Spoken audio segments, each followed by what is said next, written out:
Hello Jaswant Singh ji, आप जल्दी आइए। क्या हुआ प्रमोद जी? बस आप जल्दी आ जाइए पीएम ऑफिस में तुरंत।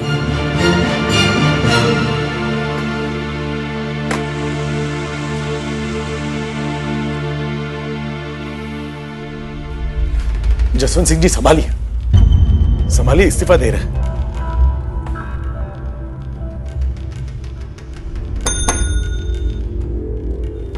सुनिए, देखिए आप जाइए यहां से, फिर वापस मत आइएगा। जी सर। ये क्या कर रहे हैं आप?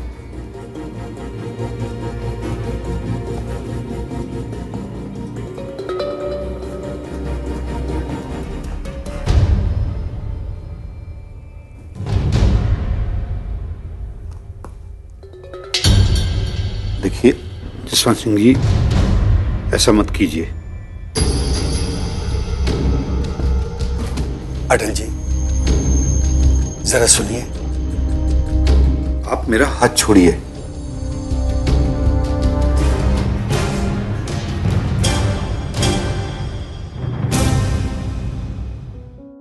प्रधानमंत्री अटल बिहारी वाजपेयी इस्तीफा देने की कोशिश कर रहे थे और उनके सहयोगी जसवंत सिंह और प्रमोद महाजन उन्हें रोकने की कोशिश कर रहे थे।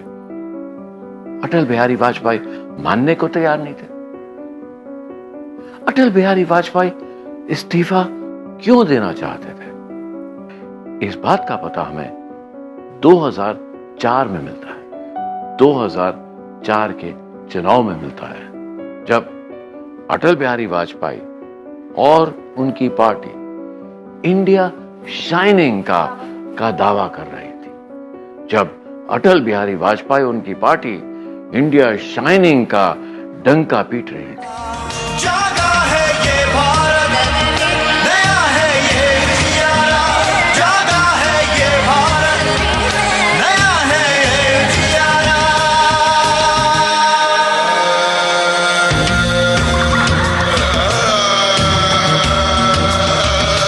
जागा है ये भारत, नया है ये जियारा। जागा है ये भारत, नया है ये जियारा। इंडिया शाइनिंग, ये नारा अटल बिहारी वाजपेयी की सरकार का था। 2004 में अटल बिहारी वाजपेयी प्रधानमंत्री थे और वो इसी नारे के साथ चुनाव के मैदान में उतरे थे। इससे पहले मध्य प्रदेश, राजस्थान और छत्तीसगढ़ के विधानसभा चुनावों में बीजेपी को शानदार जीत मिली थी। कारगिल की लड़ाई में जीत, पोखरण में एटम बॉम्ब का टेस्ट, गोल्डन क्वाड्रैंगल सड़क योजना, सर्व शिक्षा अभियान, बीजेपी इन मुद्दों के आधार पर जीत की उम्मीद कर रही थी। इन मुद्दों के साथ साथ उनके पास अटल बिहारी वाजपेयी की लोकप्रियता का सहारा भी था। लेकिन जब चुनाव के नतीजे आए तो ज्यादातर विश्लेषक गलत साबित हुए। अब मैं चुनाव में हार गया तो मैंने रोना शुरू नहीं किया कि हाँ मेरा क्या होगा, मर गया मैं। हार गए, हमने कहा कोई चिंता नहीं है, अगले साल फिर देखेंगे। आपने मुझे अपना मामा बना लिया है। इस खुशी में मैं विद्यालय को 1000 रुपया घोषित करना चाहता हूं। मैं जानता हूं ये रकम कम है, आपका विद्यालय चलाने के लिए बहुत धन खर्च हो रहा है, लेकिन मामा के पास ज्यादा पैसा नहीं है।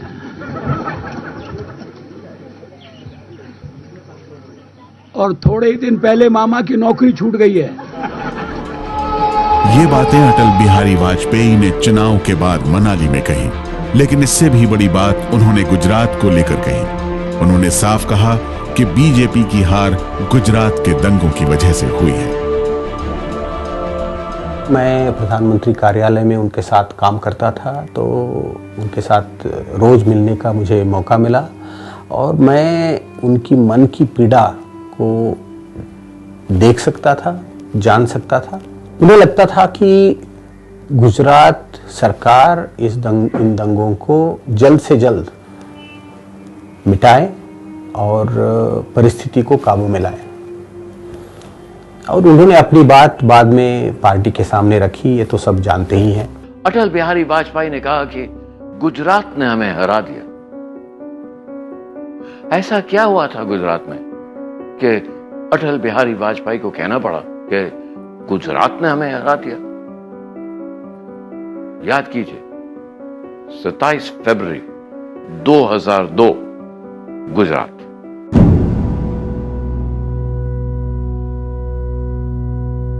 सत्ताईस फरवरी 2002 को गोधरा स्टेशन पर साबरमती एक्सप्रेस के एक डिब्बे में आग लगी और 59 लोग मारे गए, जिसमें ज्यादातर कार सेवक थे जो अयोध्या से लौट रहे थे। मामले पर 2011 में निचली अदालत का फैसला भी आया, जिसमें 11 लोगों को मौत की सजा सुनाई गई, जबकि 20 लोगों को उम्र कैद की सजा हुई। लेकिन गोधरा कांड के ठीक एक दिन बाद से गुजरात ही नहीं बल्कि पूरे देश की राजनीति हमेशा के लिए बदल गई। जब एक पूरे बॉगी में आग लगा दी गई और इनोसेंट कार सेवक घर पहुंचकर मर गए। वो यात्रा वहां से आए थे अयोध्या से और गुजरात पहुंचकर उनकी एक तरह से नृशंस हत्या कर दी गई। ये हत्या से भी बड़ा जुल्म था। तो आप बताइए लोगों पर क्या प्रतिक्रिया होगी? आपके मस्तिष्क पर जो प्रतिक्रिया हुई होगी वही संघ के स्वयंसेवकों पर प्रतिक्रिया होगी। उस दिन गोधरा का ट्रेन कांड 7:30 बजे शायद हुआ। 9:20 के पास बाद मुझको ये खबर मिली, तो बड़ौदा में हमारे जो कॉरेस्पॉन्डेंट थे उनको मैंने बोला कि आप रश कीजिए गोधरा, क्योंकि बड़ौदा सबसे पहले गोधरा था। तो हमारे कॉरेस्पॉन्डेंट साजिद शेख वहाँ पे गए थे और मेरे को याद है 1 महीने बाद मेरे से बात हुई थी गोधरा के कलेक्टर जयंती रवि से। तो जयंती रवि ने कहा, "Oh my God, when I was in the platform, I saw your correspondent Shahid Sheikh coming and I said, oh my God, अब क्या होगा?" इन अदर वर्ड उस टाइम ही बात चल रही थी लोगों के दिमाग में कि कुछ मुसलमानों के अगेंस्ट प्रतिक्रिया हो सकती है। 27 फरवरी 2002 की सुबह गोधरा में 59 कार सेवकों की आग में झुलसने से मौत हुई। उसी दिन शाम गुजरात के मुख्यमंत्री निवास पर बैठक हुई। इसमें नरेंद्र मोदी भी शामिल हुए। इस बैठक में क्या हुआ ये जांच का विषय बना रहा। इसको लेकर भी खूब विवाद रहा। गुजरात के आईपीएस संजीव भट्ट ने सनसनीखेज आरोप लगाया था कि उस बैठक में मोदी ने कहा था कि अगर हिंदुओं में प्रतिक्रिया होती है तो उसे होने दिया जाए। मामले की जांच के लिए सुप्रीम कोर्ट ने स्पेशल इन्वेस्टिगेटिव टीम यानी एसआईटी को बनाया। एसआईटी ने सुप्रीम कोर्ट में दाखिल अपनी रिपोर्ट में संजीव भट्ट के आरोपों को गलत माना और कहा कि वो 27 तारीख की उस मीटिंग में मौजूद ही नहीं थे। एसआईटी की रिपोर्ट में कहा गया, वो तथ्यों को घुमा फिरा रहे हैं और मीडिया को वर्गलाने की साजिश रचकर न सिर्फ एमिकस कुरियाई राजू रामाचंद्रन बल्कि सुप्रीम कोर्ट पर भी दबाव डालने की कोशिश कर रहे हैं। सिविल सर्वेंट्स के साथ मीटिंग हुई थी, उसके बारे में मोदी ने ऐसे बात तो थी कि मोदी ने कहा है कि अगर दंगे हो तो आप रोकिए मत, परंतु इसका कोई डायरेक्ट हमारे पास एविडेंस नहीं है। क्योंकि मैंने बहुत लोगों से बात किया जो उस मीटिंग में मौजूद थे, किसी ने कंफर्म नहीं किया। मैंने मोदी के जो निजी सचिव थे अनिल मुकिम से भी बात किया था, उन्होंने बोला था not when I was present. तो हालांकि चर्चा ज़रूर है कि मोदी ने ऐसी बात कहा है वहाँ पे, पर उसके लिए कोई एविडेंस नहीं है। इनफैक्ट आपको याद होगा सीबीआई ने भी इसी बारे में मोदी को छोड़ दिया था, कहा कि हमारे पास कोई प्रोसिक्यूटल एविडेंस नहीं है। 27 फरवरी की अहम बैठक में नरेंद्र मोदी की भूमिका पर एसआईटी ने क्लोजर रिपोर्ट दर्ज की। इस पर अदालत का फैसला आना बाकी है। लेकिन इसी 27 तारीख की बैठक में एक बड़ा फैसला हुआ। फैसला था गोधरा से शव अहमदाबाद लाने का। पुलिस और प्रशासनिक अधिकारियों ने इसका विरोध किया था। यहां तक कि मोदी सरकार में मंत्री हरेन पांड्या ने भी इसका विरोध किया था। पत्रकार और the NaMo story a political life किताब के लेखक किंग शुभनाग के मुताबिक हरेन पांड्या ने उन्हें बताया था कि जब लाशों को अहमदाबाद लाने का उन्होंने विरोध किया तो मोदी मंत्रिमंडल के मंत्री एक स्वर में चिल्लाने लगे। वो कहने लगे कि अहमदाबाद में होने वाली प्रतिक्रिया का फायदा बीजेपी को अगले चुनाव में मिलेगा। तब मोदी भी वहां मौजूद थे। पॉलिटिकल मीटिंग जो हुई थी उसमें हरेन पांड्या मौजूद थे, जो उनके राजस्व मंत्री थे। उन्होंने मेरे को बोला था कि वहाँ बात हुई थी और कुछ मंत्रियों ने बोला था कि ये जो डेड बॉडीज़ हैं जो गोधरा में जो मारे गए हैं उनकी डेड बॉडीज़ को अहमदाबाद में लाना चाहिए। तो मोदी ने कहा था कि ये मोदी नहीं सॉरी हरेन पांड्या ने कहा था कि अहमदाबाद में नहीं आना चाहिए क्योंकि यहाँ दंगे हो जाएंगे। तो तो कुछ मंत्रियों ने कहा कि जिनका नाम मैं लेना नहीं चाहता, अकॉर्डिंग टू हरेन पांड्या, कि नहीं हमको यहीं लाना चाहिए क्योंकि फिर ही हमको पॉलिटिकल बेनिफिट मिलेगा। हरेन पांड्या के बारे में काफ़ी कुछ दंत-कथाएं निकल आई है। वो मेरे काफ़ी पर्सनल फ्रेंड भी थे और मैं उनका आज भी सम्मान करती हूँ। वो बहुत होशियार व्यक्ति थे और आम आदमी को बहुत मदद करते थे और बहुत अच्छे एमएलए और बहुत अच्छे मिनिस्टर भी थे। लेकिन ये आप मत भूलिए कि वो आरएसएस के ही मेंबर थे और भारतीय जनता पार्टी के बहुत बड़े नेता थे। मेरी जानकारी उस वक्त ये थी कि जो पुलिस कमिश्नर जिसको इतना बदनाम किया है, जो उसके भी सही कारण भी है कुछ, लेकिन सबसे पहला विरोध पुलिस कमिश्नर अहमदाबाद के पीपी पांडे ने किया था। उन्होंने कहा था कि ये इनको लाने से डिस्टर्बेंस होएगा। बहरहाल 2003 में हरेन पांड्या की अहमदाबाद में हत्या कर दी गई थी। हरेन पांड्या के पिता ने इसके लिए मोदी को दोषी ठहराया था। सीबीआई ने मोदी को जांच के बाद क्लीन चिट दे दी थी।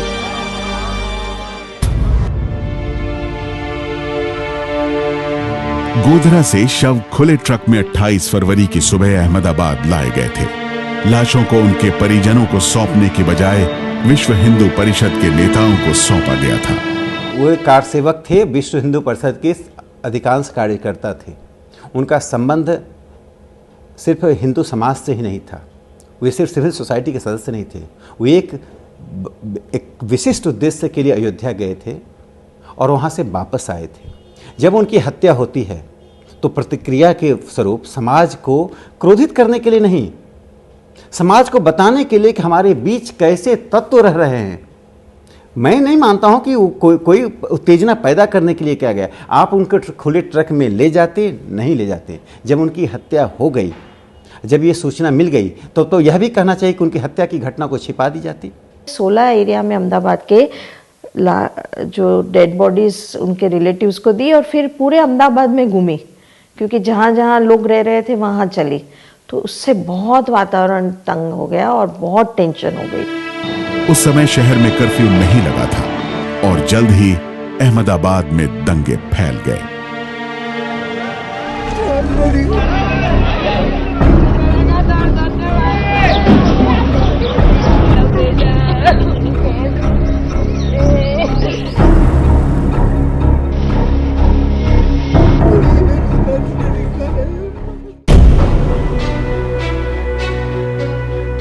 गोधरा कांड के खिलाफ विश्व हिंदू परिषद ने गुजरात बंद का ऐलान किया था। अहमदाबाद में इसका सबसे ज्यादा असर देखा गया। बंद के दौरान जगह जगह आग लगाई गई। दंगाइयों के निशाने पर मुस्लिम बस्तियों और उनकी दुकानें खास तौर पर थी। सड़कों पर दंगाई थे लेकिन पुलिस गायब थी। मैं समझता हूं कि वहाँ उस दिन पुलिस का रोल और गवर्नमेंट का रोल, एडमिनिस्ट्रेटिव का रोल ज़्यादा प्रोएक्टिव होना चाहिए था और उनको दंगा रोकने की कोशिश करनी चाहिए थी। और हमको लगा कि दंगा करने की पर्याप्त कोशिश नहीं की गई। हालांकि कुछ कुछ जगह ऐसे थे जहाँ पे की गई थी। फॉर इंस्टेंस अहमदाबाद से दूर सूरत शहर में ज़्यादा दंगा नहीं हुए थे, क्योंकि वहाँ के जो पुलिस कमिश्नर थे विनीत गुप्ता, उन्होंने एकदम दंगा को रोका था। जहाँ जहाँ दंगा पुलिस अफसरों ने स्ट्रांग थे, दंगा रोका था, रुक गया था। लाशों के अहमदाबाद पहुंचने के साथ चिंगारी आग में तब्दील होने लगी। सबसे भयंकर दंगा अहमदाबाद के नरोदा पाटिया में हुआ। दरअसल नरोदा पाटिया में महाराष्ट्र और कर्नाटक से आए 2000 से ज्यादा मुस्लिम रहते थे जो दिहाड़ी मजदूर थे। इन्हें 5000 से ज्यादा दंगाइयों ने घेर लिया। दंगाइयों को उकसाया जा रहा था। एलपीजी सिलेंडर लोगों के घरों पर फेंके गए। हत्या, लूटपाट के साथ बलात्कार के आरोप भी लगे। कुल 97 मुस्लिमों की बड़ी बेरहमी से हत्या कर दी गई। इस मामले में कोर्ट का फैसला भी आ चुका है। इसमें 32 लोगों को सजा भी हुई है। इनमें स्थानीय विधायक माया कोडनानी और विश्व हिंदू परिषद का नेता बाबू बजरंगी भी शामिल है। फैसले में जज ने माया कोडनानी को किंग पिन ऑफ वायलेंस कहा। जो न्यायालय ने कहा उसका प्रतिकार किसी ने नहीं किया। इसका इंटरप्रिटेशन, इसके बारे में व्याख्या लोग अपने अपने मतों के अनुसार कर रहे हैं। लेकिन आप बताइए कि जब छोटे से लेकर बड़े न्यायालय ने जो निर्णय किया उस पर संघ को इस दंगे से क्या लेना देना है? विधायक कोडनानी को बाद में नरेंद्र मोदी ने मंत्री भी बनाया था। 2013 में अदालत ने बाबू बजरंगी को मरने तक जेल में ही जिंदगी बिताने की सजा दी और माया कोडनानी को कुल 28 साल जेल में बिताने की सजा दी। हर वर्ग के मुस्लिमों को निशाना बनाया गया। अहमदाबाद की गुलबर्ग सोसाइटी इसकी मिसाल है। यहां कांग्रेस के पूर्व सांसद एहसान जाफरी रहा करते थे। उनकी पत्नी जकिया जाफरी के मुताबिक जब सोसाइटी पर दंगाइयों ने हमला किया तब एहसान जाफरी मुख्यमंत्री के दफ्तर फोन करते रहे, लेकिन उनकी मदद के लिए कोई नहीं आया। यहां तक के इलाके में मौजूद एसपी दोपहर बाद वहां से चले गए। दंगाइयों को जैसे इशारा मिला, एहसान जाफरी को पहले पीटा गया और अंत में जिंदा जला दिया गया।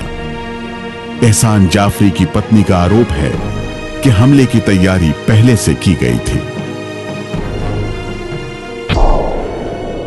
बंद का ऐलान तो था सोसाइटी में, सब वो लोग अपने घर सब सामान भी रात में ही जाके ले आए थे कि मालूम पड़ गया था कल बंद का ऐलान है। आराम से थे, मतलब किसी को ये था ही नहीं कि ऐसा भी कुछ होगा। लेकिन सुबह के अंदर जब उनका तो मतलब बहुत पहले से प्रोग्राम था, जब भी तो यानी 3-3 हजार के टोले और सब इधर से सब पूरी हमारी सोसाइटी को उन्होंने घेर लिया। तो उससे मुझे ऐसा लगता है कि ये पहले इनका सोचा हुआ था। ये बंद के ऐलान में ये सब ऐसा क्यों हो गया? वो तो बंद का ऐलान था। अहमदाबाद दंगे का केंद्र था, लेकिन गुजरात के कई हिस्से इससे प्रभावित थे। वडोदरा का बेस्ट बेकरी केस भी खासा चर्चित रहा। यहां इस बेकरी को जला दिया गया था, लेकिन बेकरी के साथ साथ 14 लोग जलकर खाक हो गए थे, जिसमें से 12 मुस्लिम थे। इस मामले में 16 लोगों को सजा हुई, जिसमें से 4 को उम्र कैद मिली। गुजरात सरकार के मुताबिक इन दंगों में 1267 लोग मारे गए, जिसमें से 70% मुस्लिम थे। दंगों की रिपोर्ट न सिर्फ लोग पढ़ रहे थे, बल्कि टेलीविजन न्यूज चैनलों के माध्यम से दंगे की तस्वीरों को दुनिया देख रही थी। जो लोग 2002 के दंगे पर उंगली उठाते हैं, 2002 का दंगा बहुत दुर्भाग्यपूर्ण, बर्बर, असभ्य था, जिसमें दोनों पक्ष के लोग मरे, चाहे पुलिस की गोलियों से मरे या दंगाइयों के कारण मरे। तो गोधरा किसका इंजीनियर किया हुआ था? उनको तो कोई नहीं ढूंढ रहा है। क्या गोधरा नहीं होता तो 2002 के दंगे होते? गुजरात में क्या हुआ था, इसका अंदाजा नेशनल ह्यूमन राइट्स कमीशन की रिपोर्ट से भी चलता है। भारत के चीफ जस्टिस रह चुके जस्टिस J.S. वर्मा उस समय राष्ट्रीय मानवाधिकार आयोग के अध्यक्ष थे। जस्टिस वर्मा ने दंगों के दौरान 2 बार दंगाग्रस्त इलाकों का दौरा किया था। इसके बाद उन्होंने वाजपेयी को एक लंबा खत लिखा था।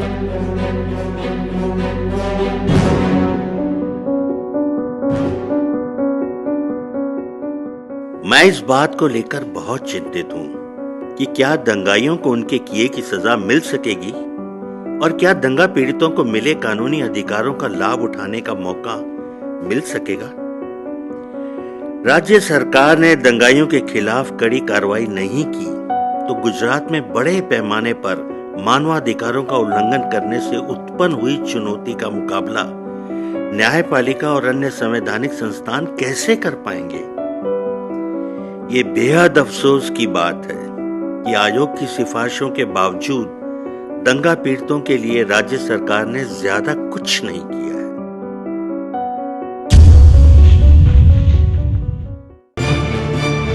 सवाल ये है कि गुजरात में जब इतना सब कुछ हो रहा था तो प्रधानमंत्री अटल बिहारी वाजपेयी क्या कर रहे थे? पीड़ा थी इस बात के ऊपर, क्योंकि अटल जी चाहते थे कि वो एक बार दिखा पाएं कि बीजेपी की सरकार देश में आएगी तो उसमें अल्पसंख्यक ना सिर्फ सुरक्षित रहेंगे बट कांग्रेस की सरकारों से ज़्यादा सुरक्षित रहेंगे। और ऐसे ही उन्होंने 6 साल सरकार चलाई। हालांकि 2 बार ऐसी स्थिति थी कि हम पाकिस्तान से लड़ाई करने वाले थे, बड़े बड़े आतंकवादी हमले भी हुए, पार्लियामेंट पर हमला हुआ, कंदहार में हाईजैक हुआ, उसके बाद अक्षरधाम टेम्पल मंदिर में हमला हुआ। तो उन्होंने बिल्कुल सांप्रदायिक सद्भाव सब जगह बनाए रखा। तो उनको ये लगता था कि जो गुजरात में हुआ है ये उनके ऊपर एक काला धब्बा लग गया। 2 मार्च 2002 प्रधानमंत्री अटल बिहारी वाजपेयी ने पहली बार इस मामले पर सार्वजनिक बयान दिया। गोधरा से लेकर अहमदाबाद में फिर अन्य स्थानों पर लोगों को जिंदा जलाने की जो घटनाएं हुई हैं, जिसमें निरीह बच्चे और औरतें भी शामिल हैं, वे सारे देश के माथे पर कलंक हैं और दुनिया में भारत की प्रतिष्ठा को गहरा आघात पहुंचाने वाले हैं। प्रधानमंत्री वाजपेयी के लफ्जों में गुजरात दंगे भारत के माथे पर काला धब्बा थे, लेकिन क्या उन्होंने कार्रवाई की? लेकिन इसके उलट अगले ही दिन वाजपेयी का सुर अलग था। 3 मार्च को सामाजिक कार्यकर्ताओं के साथ उन्होंने बैठक की। बैठक में उन्होंने हिंसा पर तो अफसोस जताया, लेकिन साथ ही मीडिया पर बढ़ा चढ़ाकर रिपोर्टिंग करने का भी आरोप लगा दिया। इतना ही नहीं, वाजपेयी ने मीडिया को सकारात्मक भूमिका निभाने की नसीहत दी और विश्व हिंदू परिषद और बजरंग दल पर प्रतिबंध लगाने की अपील ठुकरा दी। हमें वाजपेयी जी की शख्सियत देखनी होगी। वाजपेयी जी जो है वो एक तरीके के नेहरूवियन सोच का एक अपने आप को एक आदमी मानते थे और साथ साथ उनमें जो है जो आरएसएस और भाजपा या जो जनसंघ का असर भी उन पर बहुत था। तो वो एक तरीके का कॉन्ट्रडिक्शन था उनकी, जो हमेशा वो शिवमंगल सिंह सुमन की जो कविता बार बार कहते रहते थे कि ये भी सही वो भी सही, न हार न जीत। तो उनकी तमाम जीवन को अगर हम देखें तो उनके जीवन में हमेशा ये रहा कि वो किसी चीज में बड़ा स्टैंड नहीं लेते थे और एक हद तक जाकर के फिर पीछे हट के आ जाते थे। गुजरात दंगों की अंतर्राष्ट्रीय स्तर पर भी चर्चा होने लगी तो राष्ट्रपति KR नारायणन ने प्रधानमंत्री वाजपेयी को खत लिखकर अपनी चिंता व्यक्त की। इसके बाद ही 4 अप्रैल 2002 को, यानी दंगों के करीब 1 महीने बाद, प्रधानमंत्री अटल बिहारी वाजपेयी ने गुजरात का दौरा किया। विदेशों में हिंदुस्तान की बहुत इज्जत है, उनमें मुस्लिम देश भी शामिल हैं, मगर जाने के पहले मैं सोच रहा हूं मैं कौन सा चेहरा लेकर जाऊंगा, कौन सा मुंह लेकर जाऊंगा। हर कैंप में रहने वाले की देखभाल होना चाहिए। जो बच्चे अनाथ हो गए हैं, जो बहनें बेवा हो गई हैं, उनका विशेष ध्यान रखने की जरूरत है। उनके घाव पर मरहम रखने की जरूरत है। ये काम सरकार के साथ साथ जो गैर सरकारी संस्थाएं हैं उनको भी करना है। वाजपेयी गोधरा के दौरे पर भी गए। वहां उन्होंने ट्रेन की आग को दुर्घटना नहीं कहा, बल्कि एक सोची समझी साजिश कहा।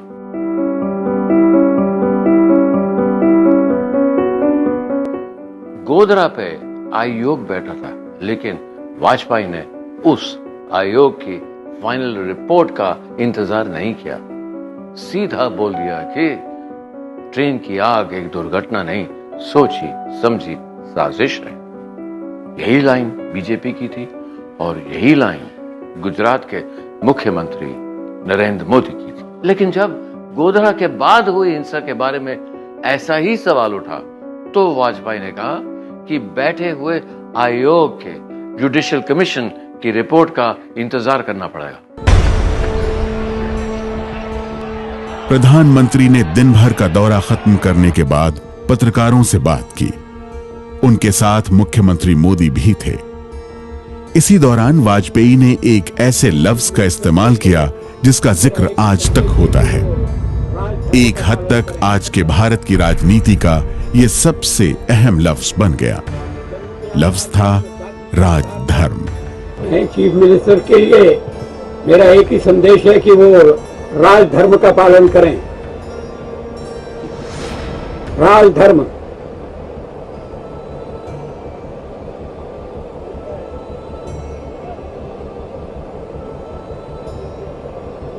ये शब्द काफी सार्थक है।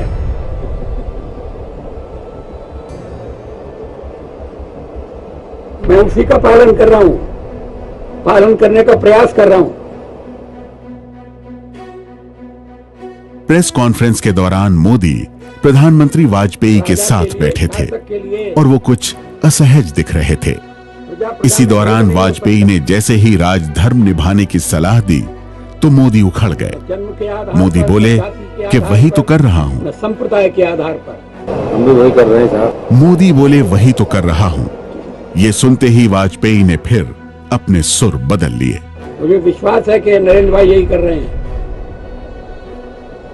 यानी राजधर्म के पालन की सलाह तो दी, लेकिन उसी पल पलट भी गए। वाजपेयी ने मोदी को एक तरह से आरोपों से मुक्त भी कर दिया था। वाजपेयी जी ने उस तरीके का नैतिक साहस नहीं दिखाया जो अगर उस बात को उनको लगता था, क्योंकि वाजपेयी जी का पूरा जीवन आप देखिए तो वाजपेयी जी ने हमेशा जो है कोई फर्म स्टैंड नहीं लिया और यही उनकी कामयाबी का एक बहुत बड़ा राज रहा। लेकिन कभी कभी जिसे हम कहते हैं कि जो आदमी की जो फायदा पहुंचाती है वही चीज नुकसान पहुंचाती है। वाजपेयी की सरकार सिर्फ बीजेपी की सरकार नहीं थी, ये एक कोएलिशन की सरकार थी, गठबंधन की सरकार थी। वाजपेयी ने तो अपना सर्टिफिकेट दे दिया था, लेकिन नेशनल डेमोक्रेटिक अलायंस एनडीए की बाकी पार्टियों का रुख किस तरह था? वाजपेयी सरकार 20 छोटी बड़ी पार्टियों की मदद से बनी थी। बीजेपी की सहयोगी पार्टियों के पास 74 सांसद थे। इन पार्टियों के बगैर सरकार चल नहीं सकती थी। रामविलास पासवान की लोक जनशक्ति पार्टी भी उन्हीं में से एक थी। 30 अप्रैल यानी दंगा भड़कने के लगभग 2 महीने बाद रामविलास पासवान ने वाजपेयी मंत्रिमंडल से इस्तीफा दे दिया। पासवान उस वक्त खान मंत्री हुआ करते थे। सिर्फ रामविलास पासवान ने एक थोड़ा पुरजोर ढंग से बात करी, इस्तीफा दिया और तमाम चीजें करी, लेकिन जनता दल यू और बाकी जितने दल थे उन तमाम की उनकी कथनी और करनी में अंतर था। दरअसल वो एक इस चीज में देख रहे थे कि चलिए एक ऐसा फेज आया, निकल जाएगा और सब कुछ ठीक हो जाएगा। गुजरात दंगे के विरोध में रामविलास पासवान के अलावा किसी भी पार्टी के मंत्री ने पद नहीं छोड़ा। एनडीए का बाहर से समर्थन कर रही चंद्रबाबू नायडू की टीडीपी ने मोदी को मुख्यमंत्री पद से हटाने की मांग की थी, लेकिन नीतीश कुमार हो या ममता बनर्जी दोनों मंत्री बने रहे। यहां तक कि नीतीश ने मोदी की तारीफ की थी। बहुत काम हो रहा है गुजरात।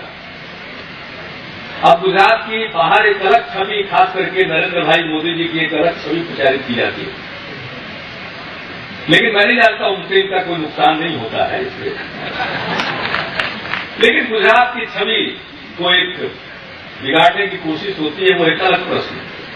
लेकिन जो कुछ भी गुजरात में हो रहा है उसका उतना प्रचार नहीं होता है जितना प्रचार होना चाहिए। नीतीश ने गुजरात के दंगों के 11 साल बाद जाकर बीजेपी का साथ छोड़ा। बहरहाल, क्या पार्टी के अंदर प्रधानमंत्री वाजपेयी का साथ लोग छोड़ चुके थे? वाजपेयी समर्थकों का कहना है कि वो नरेंद्र मोदी के खिलाफ कदम उठाना चाहते थे, लेकिन पार्टी उनका साथ नहीं दे रही थी और इससे परेशान होकर वाजपेयी खुद इस्तीफा देने का मन बना चुके थे। प्रधानमंत्री वाजपेयी के करीबी और तत्कालीन वित्त मंत्री जसवंत सिंह के मुताबिक एक दिन अचानक प्रमोद महाजन का फोन उनके पास आया। महाजन घबराए हुए थे। He did. Pramod was there. Late Pramod. In his office? This is Prime Minister's parliamentary office. I see. When Parliament was in session. It was in session. I don't remember exactly the exact context. Right. But he wrote it. Pramod called me from the house. भाई जल्दी आइए जसवंत जी यहाँ. Hello Jaswant Singh ji, आप जल्दी आइए. क्या हुआ प्रमोद जी? बस आप जल्दी आ जाइए पीएम ऑफिस में तुरंत. जसवंत सिंह को कुछ पता नहीं था कि ऐसा क्या हो गया था. जसवंत सिंह तुरंत संसद में प्रधानमंत्री के दफ्तर पहुंचे. वहां वाजपेयी अपनी कुर्सी पर बैठे थे और प्रमोद महाजन उन्हें कुछ समझाने की कोशिश कर रहे थे.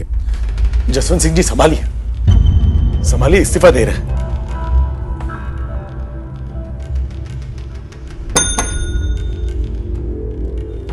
सुनिए, देखिए आप जाइए यहां से, फिर वापस मत आइएगा. जी सर. ये क्या कर रहे हैं आप? So I went and I was told संभालिए संभालिए, इस्तीफा दे रहे हैं. You don't mind my speaking in Hindi?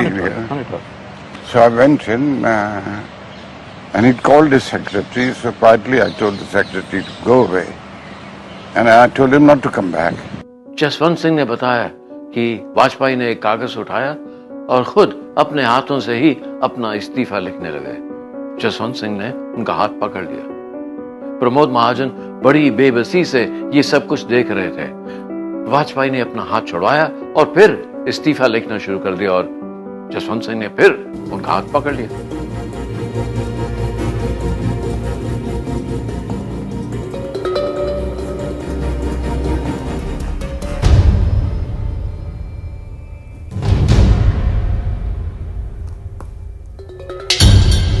देखिए जसवंत सिंह जी, ऐसा मत कीजिए. अटल जी जरा सुनिए. आप मेरा हाथ छोड़िए.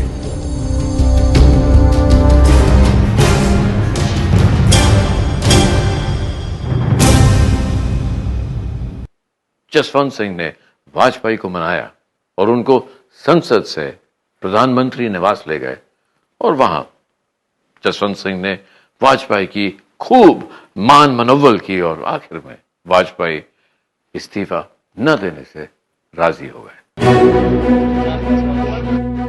इस घटना से क्या इस नतीजे पर पहुंचा जा सकता है कि गुजरात की घटनाओं से वाजपेयी बेहद दुखी थे और वो नरेंद्र मोदी का मुख्यमंत्री पद से इस्तीफा लेना चाहते थे. फिर क्या वो मोदी के इस्तीफे के लिए पार्टी के नेताओं को तैयार नहीं कर पा रहे थे? क्या आडवाणी जैसे नेता मोदी को हटाने से वाजपेयी को रोक रहे थे? अटल जी चाहते थे कि मोदी को हटाया जाए और उनको बहुत पीड़ा थी गुजरात के राइट्स के ऊपर, तभी उन्होंने राजधर्म वाला वो छोटा सा भाषण भी दिया था. लेकिन अडवाणी जी नहीं चाहते थे और अडवाणी जी का कहना था कि, और जैसे कि जसवंत सिंह ने मुझे कहा भी, अडवाणी जी का कहना था ये होगा तो पार्टी टूट जाएगी, क्योंकि पार्टी की जो रैंक एंड फाइल है वो इस बात को नहीं मानेगी. आडवाणी ने अपनी जीवनी माई कंट्री माई लाइफ में स्वीकारा है कि मोदी को लेकर उनके और अटल जी के बीच मतभेद थे. मेरी अक्सर ही इस बात के लिए आलोचना होती है कि मैंने मोदी के इस्तीफे की मांग को ठुकराया. गुजरात दंगों के बाद से ही ये मांग उठनी शुरू हो गई थी.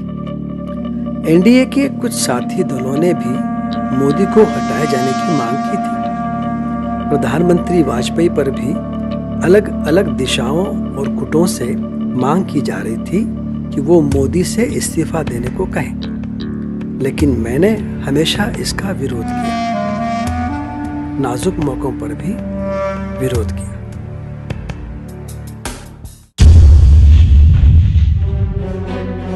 ऐसा ही क्या बीजेपी की गोवा कार्यकारिणी में हुआ, जहां वाजपेयी के पास मौका था गुजरात में सत्ता बदलाव का. बीजेपी की गोवा कार्यकारिणी बैठक दंगे शुरू होने के 1.5 महीने बाद हो रही थी. कार्यकारिणी में गुजरात पर चर्चा होनी थी और नरेंद्र मोदी के भविष्य का फैसला भी होना था. अटल बिहारी वाजपेयी पर नरेंद्र मोदी को हटाने का दबाव था, लेकिन आडवाणी की सहमति के बगैर ऐसा करना वाजपेयी के लिए लगभग नामुमकिन था. आडवाणी और अटल दिल्ली से एक साथ ही गोवा के लिए रवाना हुए. विमान में अरुण शौरी, और जसवंत सिंह भी मौजूद थे। I remember Advani ji there, Atal ji here, Jaswant Singh there, and I am here. There were 4 seats. And nobody will talk. After a while, the newspapers should be on the table. So Atal ji picked up the newspaper and opened it. Then Advani ji picked up the newspaper and opened it. So they are sitting like this, and each is holding a newspaper, shutting out the other. So I took the newspaper from Atal ji. I said, sir, ye nahi.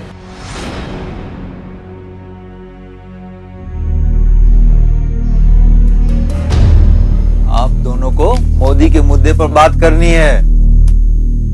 Gujarat का क्या करना है? हमें गुजरात के बारे में सोचना चाहिए।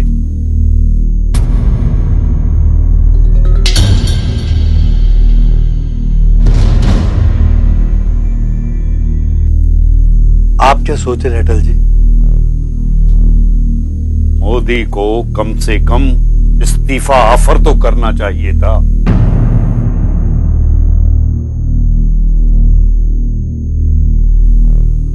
चाहिए, फिर पूछिए उनसे कि क्या करना है।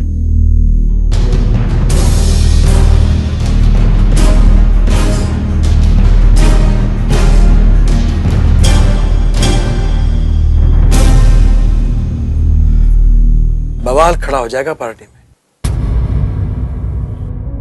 इसके आगे अटल जी ने क्या कहा और अडवाणी जी ने क्या जवाब दिया? प्लेन में आगे का रास्ता कैसे भी था? क्या क्या बातचीत हुई? इसके बारे में जसवंत सिंह की और अरुण शौरी की अलग अलग राय है जो हमारे सामने आती। Would it be correct to say that Mr. Vajpayee would have been inclined to act on Modi, but Mr. Advani said that if you act, there will be commotion in the party which may be uncalled for, so let's not do it. Factually, to the best of my recollection, yes. My recollection is more, what you call, extended than Mr. Jaswant Singh's. This was discussed and it was decided. It was definitely decided that when we get down, Advani ji will ring up Modi and say that in the meeting in the evening, offer to resign. इस हाल में 12 अप्रैल को गोवा में BJP की राष्ट्रीय कार्यकारिणी की बैठक शुरू हुई। सबकी नजरें मोदी पर टिकी थी। अटल और आडवाणी कुछ अन्य नेताओं के साथ मंच पर बैठे थे। नरेंद्र मोदी ने अपने लंबे भाषण में गोधरा और गुजरात दंगों की विस्तार से चर्चा की और आखिर में मोदी ने अपने इस्तीफे की पेशकश कर दी।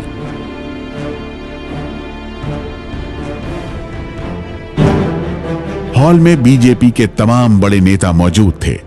आडवाणी थे, वाजपेयी थे। तभी पूरे हॉल में इस्तीफा मत दो के नारे गूंज उठे।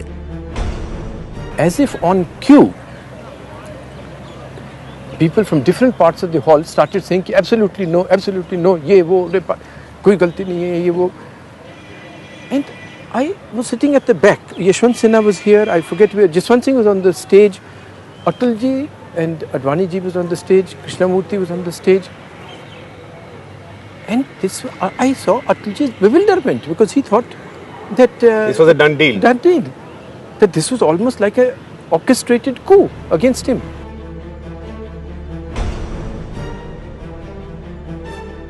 इस्तीफा देने का विरोध केशुभाई पटेल और वाजपेयी के करीबी प्रमोद महाजन जैसे नेता भी कर रहे थे।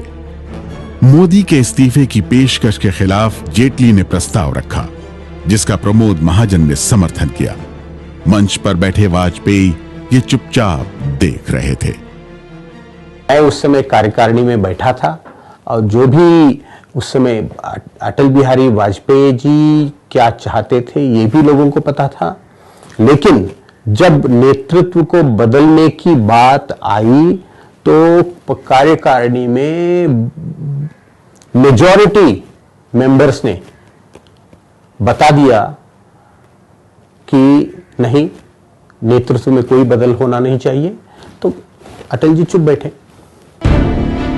लेकिन क्या वाजपेयी जानबूझकर पार्टी में अपने प्रभाव का इस्तेमाल नहीं करना चाहते थे या उनकी यही राजनीति थी? क्योंकि जिस दिन यह सब ड्रामा हो रहा था उसी दिन यानी 12 अप्रैल 2002 को अटल बिहारी वाजपेयी ने भी गोवा में भाषण दिया। उसमें उन्होंने न सिर्फ नरेंद्र मोदी का बचाव किया बल्कि मुस्लिम समाज को कटघरे में रख दिया। वाजपेयी ने कहा, गुजरात में क्या हुआ?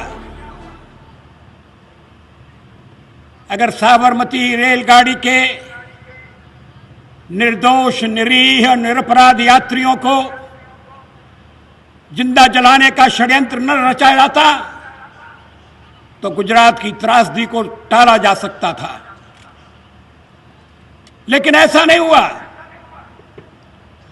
लोग जिंदा जला दिए गए। कौन लोग थे वो? सरकार पता लगा रही है, गुप्तचर विभाग सारी जानकारी एकत्र कर रहा है, लेकिन गुजरात की त्रासदी का आरंभ कैसे हुआ? क्या ये सवाल पूछकर वाजपेयी ने पूरे मुस्लिम समाज को दोषी नहीं ठहराया? लेकिन वो यहीं नहीं रुके। उन्होंने कहा, जहां कहीं मुस्लिम होते हैं वो दूसरे संप्रदाय के लोगों के साथ नहीं रहना चाहते। शांतिपूर्वक रहने की बजाय वो अपने धर्म का प्रचार दूसरों के दिमाग में डर और खौफ पैदा करना चाहते हैं। हर जगह जहां मुस्लिम बहुत संख्या में रहते हैं वहां के शासकों को यह डर रहता है कि इस्लाम आक्रामक रुख अपना सकता है। वाजपेयी एक तरफ राजधर्म की बात कर रहे थे और दूसरी तरफ पूरे समुदाय पर सवाल उठा रहे थे। 2 दिन बाद उन्होंने अपने बयान पर यह कहकर सफाई दी कि उनका मतलब कुछ लोगों से था। बहरहाल दंगों के लगभग 3 महीने बाद प्रधानमंत्री ने नरेंद्र मोदी के नाम एक चिट्ठी लिखी। मुझे पता चला है कि बहुत से मामलों में मरने वालों के परिजनों को मुआवजा अभी तक नहीं मिला है। इसका कारण लाशों की पहचान न होना और गुमशुदा लोगों के बारे में जांच पूरी नहीं होना बताया जा रहा है। अगर ऐसा है तो डीएनए सैंपल की जांच तय समय सीमा में पूरी कराई जाए।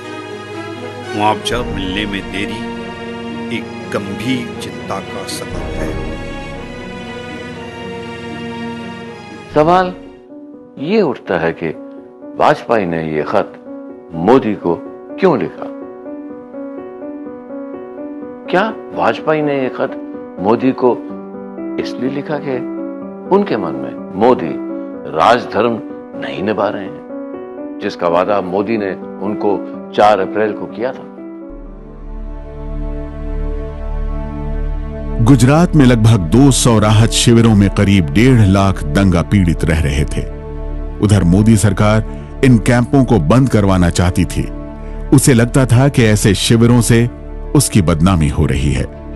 उसी दौरान मोदी ने राहत शिविरों में रहने वाले मुस्लिमों के लिए हम दो हमारे 25 वाला विवादास्पद बयान दिया था। इस बीच संघ परिवार दंगों की रिपोर्टिंग करने वालों को डराने धमकाने लगा। गोवा की बैठक में मोदी को जीवन दान मिला तो उन्होंने जल्द चुनाव करने की सोची। दंगों के दाग मिटाने के लिए उन्होंने अब गुजराती आइडेंटिटी का मुद्दा उठाया, लेकिन तब के chief election commissioner JM Lyngdoh ने कहा कि जब तक गुजरात की स्थिति सामान्य नहीं हो जाती तब तक चुनाव नहीं हो सकते। तो मोदी ने गुजरात गौरव यात्रा निकाली, जिसमें उन्होंने अपने भाषणों में जेएम लिंगदो का पूरा नाम लिया, जेम्स माइकल लिंगदो, जिससे साबित होता कि वो क्रिश्चियन है, ईसाई है। शायद इसलिए कि कहीं वो नाम शायद सोनिया गांधी से जुड़ जाए।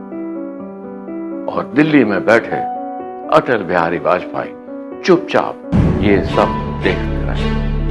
दिसंबर 2002 में विधानसभा के चुनाव हुए। मोदी को 182 में से 127 सीटें मिली। बीजेपी को 49.85% वोट मिले। कांग्रेस के हाथ सिर्फ 51 सीटें लगी, हालांकि उसे 39.55% वोट मिले। खास बात यह रही कि मोदी का अहमदाबाद के सरदार पटेल स्टेडियम में शपथ ग्रहण समारोह हुआ।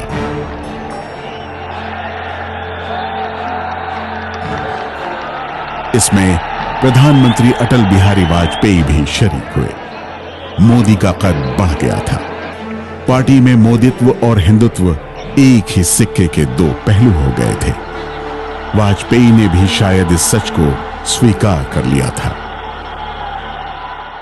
When a person has been elected, duly elected by the legislature party to head the government, so long the legislature party has confidence in him, he continues to be the chief minister. That is the norm in any democracy. If Congress and other parties want to give a go-by to that process, then their faith and trust in democracy itself is doubtful. Gujarat में जीत के बाद 2003 में 3 राज्यों मध्य प्रदेश, राजस्थान और छत्तीसगढ़ में party को बड़ी जीत मिली। BJP Gujarat और उसके दंगों को भूल गई और वाजपेयी की एनडीए सरकार फील गुड और इंडिया शाइनिंग अभियान में जुट गई। उधर मोदी वाइब्रेंट गुजरात में लग गए। इसके जरिए वो दुनिया भर के उद्योगपतियों को गुजरात में निवेश करने को कह रहे थे। मोदी संघ के और करीब आ रहे थे। अगले 1 साल तक वाजपेयी और मोदी के रिश्तों में न तो तलखी देखी गई और न ही मिठास ही दिखाई दी। इसी दौरान बेस्ट बेकरी केस की सुनवाई के समय सुप्रीम कोर्ट ने टिप्पणी की। जब बेस्ट बेकरी में मासूम बच्चे और असहाय महिलाएं जल रही थीं, तब आज के नीरो कहीं और देख रहे थे। शायद वो दंगाइयों को बचाने पर विचार मंथन कर रहे होंगे। ऐसी टिप्पणी के बाद भी प्रधानमंत्री वाजपेयी खामोश रहे। वाजपेयी और उनके समर्थक सोच रहे थे कि अगले चुनाव में जीत निश्चित है। तमाम ओपिनियन पोल भी इसी ओर इशारा कर रहे थे। बीजेपी का कार्यकाल अक्टूबर में पूरा हो रहा था, लेकिन सरकार ने जल्द चुनाव कराने का फैसला किया। 2003 में बीजेपी ने मध्य प्रदेश, राजस्थान और छत्तीसगढ़ के विधानसभा के चुनाव में शानदार जीत हासिल की। उस साल विकास दर भी, ग्रोथ रेट भी 8% से ज्यादा था। उस साल मॉनसून भी अच्छे थे। तो बीजेपी को लगा कि इंडिया शाइनिंग हो रहा है, तो ये इंडिया शाइनिंग का नारा लेके बीजेपी ने वक्त से पहले चुनाव करवाने का फैसला कर लिया।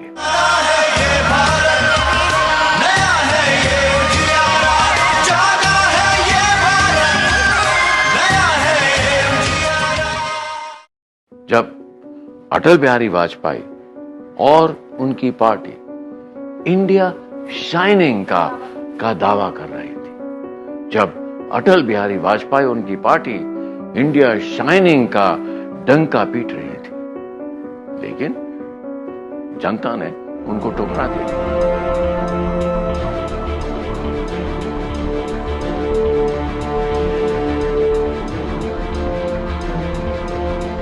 पराजय के लिए मैं सबसे ज्यादा जिम्मेदार अपने को मानता हूं, क्योंकि चुनाव मेरे नाम पर लड़े गए थे और मैं प्रायश्चित करने के लिए तैयार हूं। वाजपेयी चुनाव की थकान को दूर करने मनाली की खूबसूरत वादियों में चले गए। सबको लगा कि वाजपेयी पार्टी की हार से दुखी हैं, मनाली में बैठकर कुछ कविताएं लिखेंगे। लेकिन मनाली में छुट्टियां मनाते हुए 13 जून को वाजपेयी ने एक बड़ा धमाका किया। वाजपेयी ने कहा, 2004 लोकसभा चुनावों की हार की एक वजह 2002 के गुजरात दंगे हो सकते हैं। मैं व्यक्तिगत रूप से मोदी को मुख्यमंत्री पद से हटाने के हक में था। संघ परिवार से जुड़े नेताओं ने मोदी का पक्ष लिया।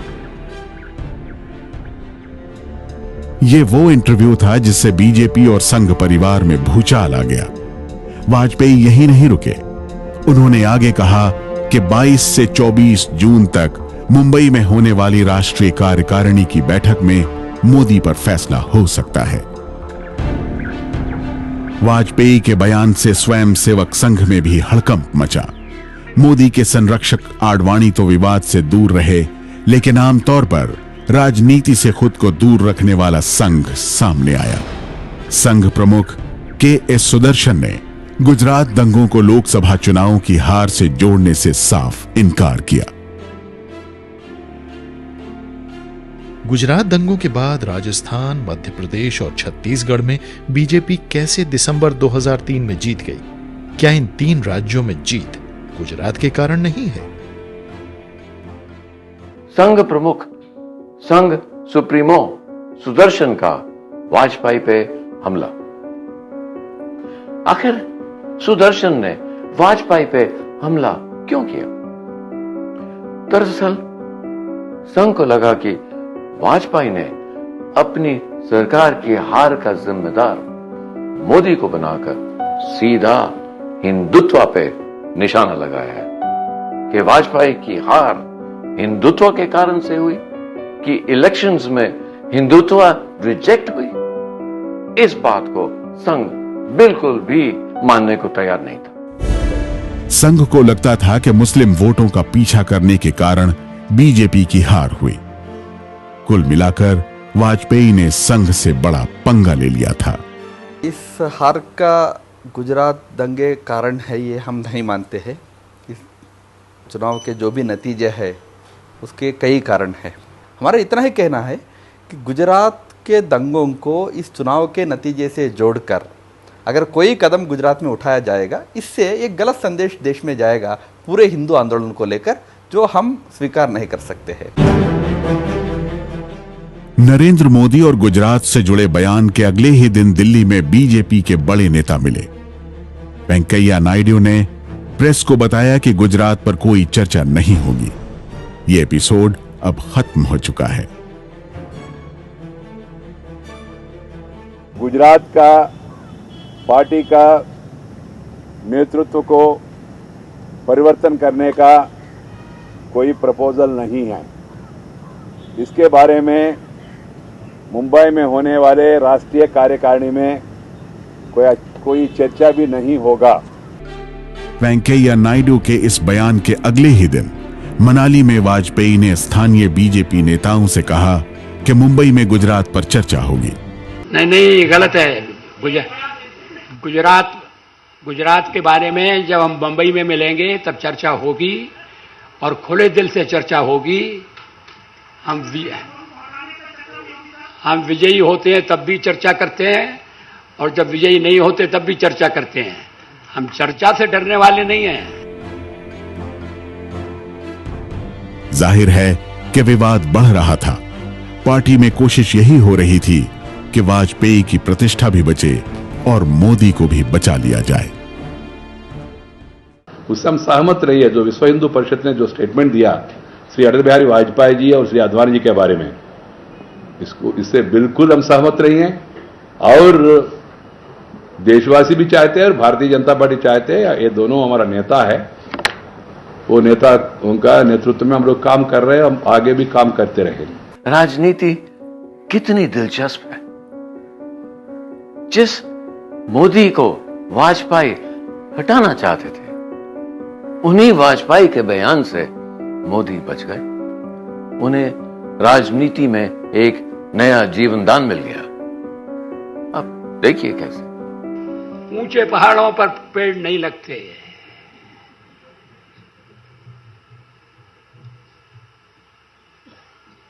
घास नहीं उगती, पैदे भी पैदा नहीं होते, जमती है सिर्फ बर्फ।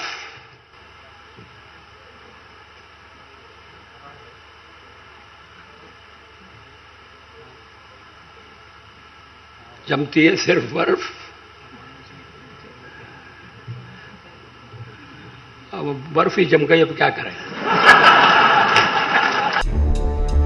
वाजपेयी 6 दिन बाद मनाली से वापस लौटे।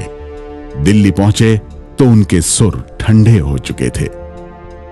अब गुजरात में जितनी सीटें थी उनमें हम ज्यादा जीते हैं, मगर जब वो जीतने की बात करते हैं तो वो उसी मध्य प्रदेश राजस्थान की बात ध्यान में रखते हैं कि जहां 25 में से 23 सीटें जीत गए। तो गुजरात के चुनाव परिणाम अच्छे रहे, लेकिन और भी अच्छे रह सकते थे। मोदी पर सवाल पूछा गया तो वाजपेयी ने कहा कि मोदी को हटाने का मुद्दा पुराना हो गया है, खत्म हो चुका है। मुंबई में 22 जून को राष्ट्रीय कार्यकारिणी की बैठक शुरू हुई, लेकिन मोदी को लेकर सस्पेंस खत्म हो चुका था। वाजपेयी किनारे किए जा चुके थे। बीजेपी में वाजपेयी युग का अंत हो चुका था। अटल बिहारी जी ने वास्तविक रूप से टीम का नेता वो हैं, अपनी हार स्वीकार करके सिद्ध कर दिया है। ये नेतृत्व का गुण है। मैं उनके इस गुण के लिए उन्हें साधुवाद देता हूं। अभी 2 महीने पहले तक बीजेपी वाजपेयी के नाम पर चुनाव लड़ रही थी। बीजेपी के इलेक्शन मैनिफेस्टो के हर पन्ने पे वाजपेयी की तस्वीर थी और बीजेपी वाजपेयी के 5 साल के रिकॉर्ड पे, 5 साल के काम के आधार पे वोट मांग रही थी और एकदम सब बदल गया। मुंबई बैठक में पार्टी के अध्यक्ष वेंकैया नायडू ने अपने अध्यक्षीय भाषण में 3 बार कहा कि बीजेपी व्यक्ति आधारित पार्टी नहीं है। साफ था, इशारा वाजपेयी की तरफ ही था। बहुत बड़ा एक टर्निंग पॉइंट था और वहीं से वाजपेयी जी का जो राजनीतिक जो कद था वो छोटा होने लग गया और वाजपेयी जी को खुद समझ में आ गया कि अब उनकी पार्टी में वो हैसियत नहीं है जो उनकी पहले थी। वाजपेयी अब सक्रिय राजनीति से संन्यास ले चुके हैं और बीजेपी के नए सियासी सितारे, प्रधानमंत्री पद के उम्मीदवार अब नरेंद्र मोदी हैं। मोदी को जब जब पार्टी में मान मिला, जब जब पार्टी में ऊंचा पद मिला, वो वाजपेयी के पास दिल्ली में आशीर्वाद लेने आए हैं और अब भी जब उन्हें बीजेपी के नए प्रधानमंत्री पद के उम्मीदवार बनाया गया, वो वाजपेयी के पास आए आशीर्वाद लेने। उन दोनों के बीच क्या बात हुई ये हमें नहीं मालूम, लेकिन जब से मोदी प्रधानमंत्री पद के उम्मीदवार बने हैं, उनके स्वर बदल गए हैं। अब वो राजधर्म की बात करते हैं, अब वो हिंदू मुस्लिम के साथ साथ की तरक्की की बात करते हैं।